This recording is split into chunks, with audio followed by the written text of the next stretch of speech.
아직도 내가 해 아래에서 보건대 재판하는 곳 거기에도 악이 있고 정의를 행하는 곳 거기에도 악이 있도다. 내가 내 마음속으로 이르기를 의인과 악인을 하나님이 심판하시리니 이는 모든 소망하는 일과 모든 행사에 때가 있음이라 하였으며 내가 내 마음속으로 이르기를 인생들의 일에 대하여 하나님이 그들을 시험하시리니 그들이 자기가 짐승과 다름이 없는 줄을 깨닫게 하려 하심이라 하였노라. 전도서 3장 16절에서 18절의 말씀입니다. 사람과 사람들이 관계를 맺고 살아가는 한 크고 작은 이해관계의 대립을 조정하고 공동의 질서를 유지하기 위한 재판은 없어서는 안 될 사회적 행위입니다. 그리고 여기엔 당연히 정의가 그 핵심으로 자리 잡아야 할 것입니다. 마치 공기가 없으면 살 수 없듯이 정의는 인간이 호흡하는 산소와 같은 역할을 합니다. 그런데 전도서는 재판하는 곳, 정의를 행하는 곳에도 악이 있음을 지적합니다. 정의와 악은 논리적으로 양립할 수 없어야 합니다. 그러나 우리 이성은 그렇게 말하지만 우리 경험은 전도서의 말씀에 공감하죠. 재판과 정의에 기생하는 악은 크게 두 가지 형태로 존재한다고 볼 수 있습니다. 하나는 인간의 본성과는 무관하게 재판과 정의를 시행하는 제도 그 자체의 한계와 모순에서 오는 악입니다. 이것은 일종의 딜레마죠. 누구에게는 정의지만 다른 누구에게는 불의가 될 수 있는 것입니다. 가장 선한 의도가 누구에게는 치명적인 불의가 될 수 있는 것이 인간 실존의 한계입니다. 예를 들어 피고인의 방어권을 보장하기 위해 엄격하게 시행되는 절차적 정의로 인해 지능적인 범죄자가 면죄부를 얻어 득이양양할 수 있고 피해자의 억울함을 해소하는 데 초점을 맞추다 보면 무고한 시민이 누명을 쓰는 경우도 생기게 됩니다. 인간의 본질과 무관하게 존재하는 이런 근본적 모순에서 우리는 벗어날 수 없습니다. 다른 하나는 인간 본성과 관련된 악입니다. 이는 다시 크게 고의로 저지르는 악과 무지함 속에 자기도 모르게 저지르는 악으로 나눌 수 있습니다. 17절에 의하면 하나님께서는 의인과 악인을 심판하십니다.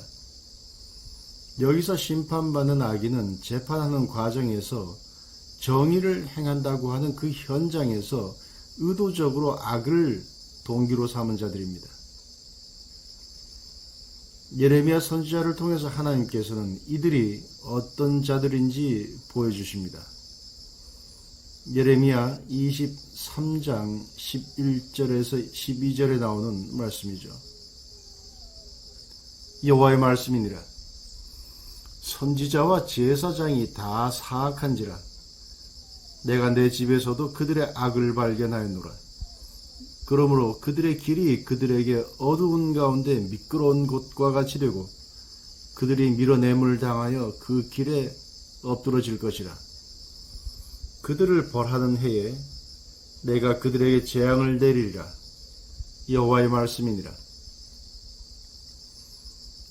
그러나 심판의 대상은 굳이 재판을 담당하거나 정의를 시행하는 소위 지도층에 국한되지 않습니다. 존재하는 한 모든 인간은 정의와 불의 문제에 봉착하게 되고 거기에 따른 책임을 져야 합니다. 하나님께서는 이렇게 말씀하십니다. 내가 심판하러 너희에게 임할 것이라. 점치는 자에게와 간음하는 자에게와 거짓 맹세하는 자에게와 품꾼의 사기에 대하여 억울하게 하며 과부와 고아를 압제하며 나그네를 억울하게 하며 나를 경외하지 아니하는 자들에게 속히 증언하리라. 만군의 여호와가 말하였느니라.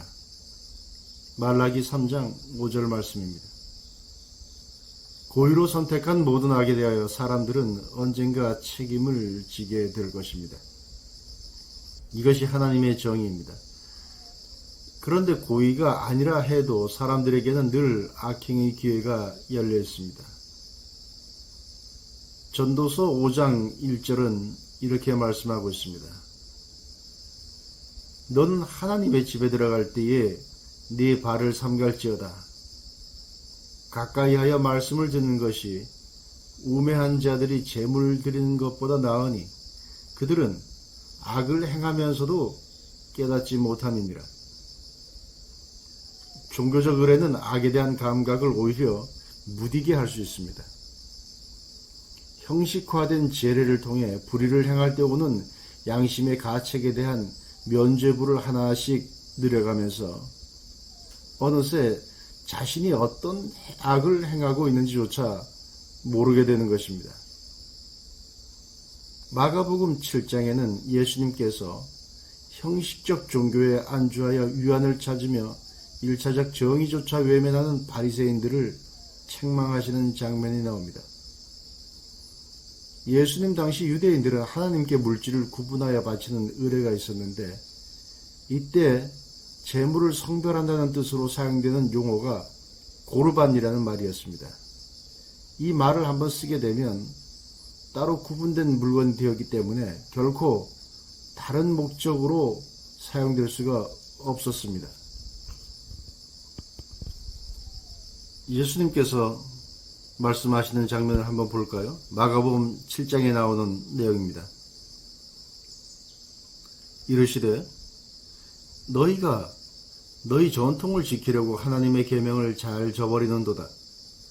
모세는 내 부모를 공경하라 하고 또 내 아버지나 어머니를 모욕하는 자는 죽임을 당하리라 하였거늘 너희는 이르되 사람이 아버지에게나 어머니에게나 말하기를 내가 드려 유익하게 할 것이 고르반 곧 하나님께 드림이 되었다고 하기만 하면 그만이라 하고 자기 아버지나 어머니에게 다시 아무것도 하여 드리기를 허락하지 아니하여 너희가 전한 전통으로 하나님의 말씀을 폐하며 또 이 같은 일을 많이 행하느니라. 예수님은 종교적 위선에 빠져 본질을 놓친 채 껍데기만 남은 전통으로 하나님의 말씀을 폐하는 이들의 일상화된 불의를 강하게 질책하신 것입니다. 제도적 요인이 되었건 사람의 탓이건 인간의 재판과 정의에는 온전한 정의가 불가능하다는 것을 인정해야 합니다.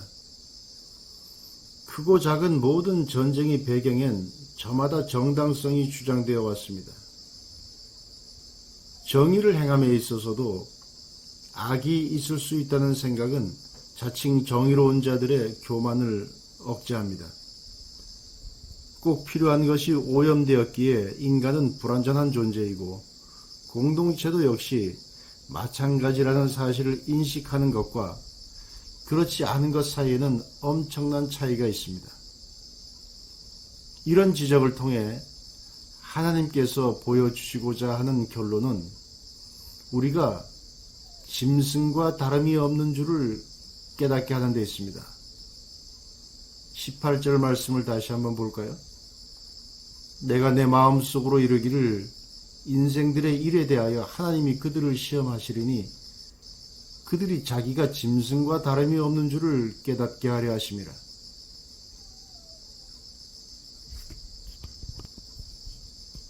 고르반의 위선을 책망하는 자리에서 예수님께서도 이러한 인간의 본성에 대해서 날카롭게 지적하신 바 있습니다. 마가복음 7장 21절에서 23절의 말씀인데요. 예수님은 이렇게 말씀하십니다.